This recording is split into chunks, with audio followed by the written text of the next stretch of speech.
50 to 100 times stronger than heroin. Southwest Floridians caught up in a deadly risk, not knowing if pills sold illegally could be filled with just a few grains of the synthetic opioid fentanyl. The temptation is there every day. Tonight, to understand the problem, Fox 4 Investigates Community Conversation takes us exclusively inside this Miami lab. Not oxycodone. And what those fighting the now #1 killer of 18 to 45-year-olds are up against. We have not seen for many years anyone selling the real oxycodones. On the front lines of fentanyl. In a nondescript building just outside of Miami, a team of scientists works around the clock. Formic acid. They wear protective gear because what they're looking at kills tens of thousands of people every year. Generally, they're around 2 milligrams, which is considered a lethal dose. There have been cases of other coworkers that have gotten higher amounts than 2 milligrams per tablet. On this day, chemists are looking at a batch of 8,000 pills the DEA seized. They're light blue and stamped with an M on one side and the number 30 on the other. Anyone who has ever been prescribed oxycodone from their doctor might think they recognize these pills, and that is the point. That looks like the real thing to me. Yes. It's hard to, that looks like that'd be hard to tell from the naked eye. Yes, they're definitely getting better. They're definitely a lot better made. Usually these pills are supposed to be oxycodone. However, I did analyze this once, and I can tell you they're not oxycodone. Instead, what's inside is fentanyl, mixed with so-called fillers shaped in pill presses. Why? It's so cheap for illegal labs to produce, drug dealers can then use that cheap replacement to still sell a strong product. Is this mostly what you're saying is fake pills? Yes. Some other drug dealers may not know what they end up selling on the streets, as prescription pills are actually fake and filled with fentanyl.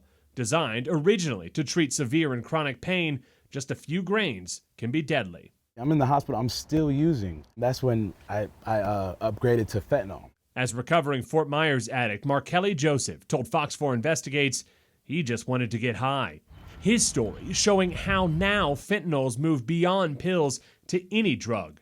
A risk he says didn't matter. I've gotten high my whole life. 2021 was the deadliest year in U.S. history for drug overdoses. More than 106,000 people died. Florida had the second most drug overdose deaths in the country, with more than 7,800, behind only California. According to the Florida Department of Law Enforcement, more than 2/3 of overdose deaths involved illicit fentanyl. 2022's numbers are not yet available, but the CDC is predicting the number of overdose deaths to rise. To find out more about the deadliest drug in America, Fox 4 Investigates came to Miami to speak with the DEA about their daily battle with fentanyl. Chemical companies in China are shipping the chemicals over to Mexico, and then the two cartels are primarily responsible for making this deadly poison. Deanne Reuter, the special agent in charge of the DEA's Miami field office, says the scope of the fentanyl epidemic is international. Do we have a grasp of how much we're talking about, how much they're bringing into the country? Well, last year, just the seizures alone was enough to kill every American. In Florida, the seizures that we had in Florida were would be responsible for over 9 million potentially lethal doses.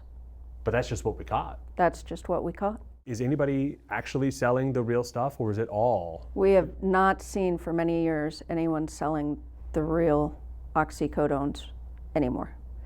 Everything that we're seeing being sold on the street these days is illicit fentanyl. Back at the drug lab, They're getting better at getting the pills shaped closer together. 6 out of every 10 pills tested contain a lethal dose of fentanyl. That's a 50% increase from last year, when they tell me it was 4 out of 10. With each year, the amount of fentanyl increases, and so does the number of deaths. There's no demographic that's free from this deadly fentanyl epidemic that we're seeing right now. It's across the board. It doesn't matter age, race, color, socioeconomic status. It's affecting everybody the same. And I saw that effect when I visited with recovering addicts who spend every day helping others struggling with fentanyl addictions. Tomorrow, what resources they say the state needs as our community conversation on the front line of fentanyl moves forward to solutions. Ryan Kruger, Fox 4 Investigates.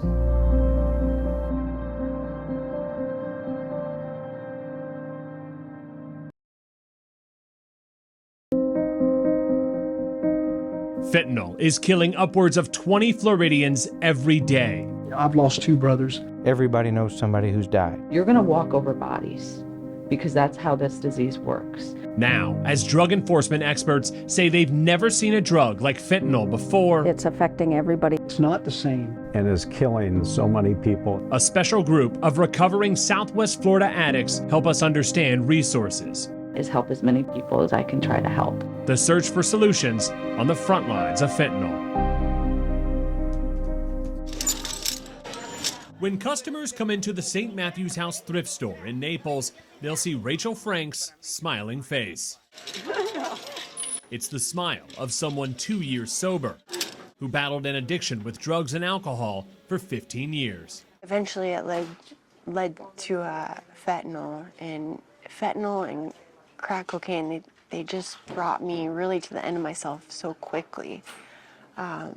Took me places I didn't want to go. Rachel is studying to be an EMT, and she recently got married to her new husband, Kyle, who she met while in recovery at Justin's Place and Jill's Place, part of St. Matthew's House, a year-long faith-based addiction recovery program unlike anything else in the country. Who here has gone through the program? I sat down with 5 leaders from the program. Many of them are recovering addicts. Jessica Betton and Andrew Eason both went through the program after nearly dying from overdoses. The people who were with me that were my friends didn't even call an ambulance. I am extremely blessed to even be alive. If you're coming into recovery, everybody knows somebody who's died. But even in a room full of specialists and recovering addicts, no one can remember a time when addiction was so deadly. Fentanyl is such a scourge right now and is killing so many people. So fentanyl has just completely changed everything. I've lost 2 brothers to overdose, and my wife, a sister. And so, it's not the same as it was a decade ago or even 5 years ago, with the fentanyl. I've spoken with DEA agents who say they can't tell the difference between these fake pills that the cartels are putting in and the real thing. And they're DEA agents who deal in this daily. Think about the end user, the consumer on the street who's buying whatever substance they're buying. They certainly have no idea. Me personally, when I was out there using, if I heard that something, I would literally hear, man, that almost killed that person, they almost overdosed. I want some of that because I'm an addict. And it sounds like it was a really good high. And that's how the addict's mind works. Despite the darkness, they all insist recovery is possible, but it will require more resources from the state and federal levels and more treatment centers. So it does sound like there is hope. I mean, I'm talking with 3 people who are firsthand knowledge that there is hope. You're going to walk over bodies because that's how this disease works. The only thing that I can do in response to that is help as many people as I can try to help. I went through the Remix program. Back at the thrift store, that same commitment to help others is what drives Rachel every day. I'm just so glad to be here, to be able to help others and let them know that there is a way. But the numbers, sadly, tell us that so many are not surviving.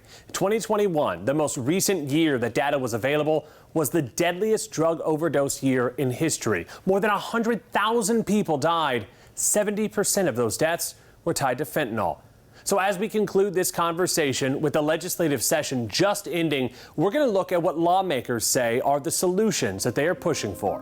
Ryan Kruger, Fox 4 Investigates.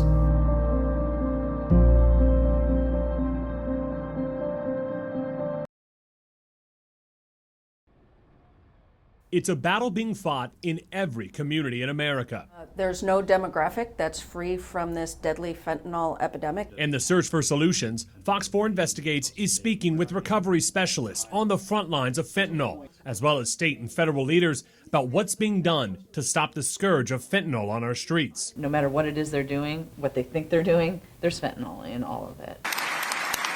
During his State of the State address, Governor Ron DeSantis called for stiffer penalties for fentanyl traffickers. We need to increase penalties for fentanyl dealers, especially those who target our children. And to do that, we must treat them like the murderers that they are. And soon, the justice system will treat fentanyl dealers just like murderers. The state legislature passed several bills to battle the fentanyl epidemic. One would allow drug dealers and traffickers to be charged with first-degree murder if investigators consider the fentanyl to be the cause of death. Another bill would legalize fentanyl test strips, which under current law are considered drug paraphernalia. Lawmakers believe these bills will help save lives. Fentanyl test strips don't make people do drugs. They don't stop people from doing drugs. They stop people from dying. And that's the goal. I do think they shouldn't be criminalized. Any tool that can help someone reduce their risk of dying shouldn't be made illegal. Dr. Eric Collins is an addiction psychiatrist and the chief medical officer at Recovery Education, an online learning platform to help parents whose children may have fallen under the grips of addiction. He says the educational campaigns that many of us saw in school. This is your brain on drugs. Any questions? Aren't successful. Those warnings don't really stop people from trying things. I wish they did. On the national level, South Carolina Senator Lindsey Graham has proposed legislation that would label Mexican drug cartels as foreign terrorist organizations, which would allow the Treasury Department to ban financial transactions and freeze assets. We're going to unleash the fury and might of the United States against these cartels. We're going to destroy their business model and their lifestyle because our national security and the security of the United States as a whole depends on us taking decisive action. The state of Florida received more than $200 million from a settlement with some of the largest makers of opioids. Governor DeSantis announced plans to establish an Office of Opioid Recovery and expand a statewide pilot program to help people break the grips of addiction. Throughout this important conversation, we can't forget how many people are dying. That is because fentanyl, as we have shown over the past 3 nights, is in so many places, and that's why live right now on fox4now.com and on our mobile app, we've posted links to resources.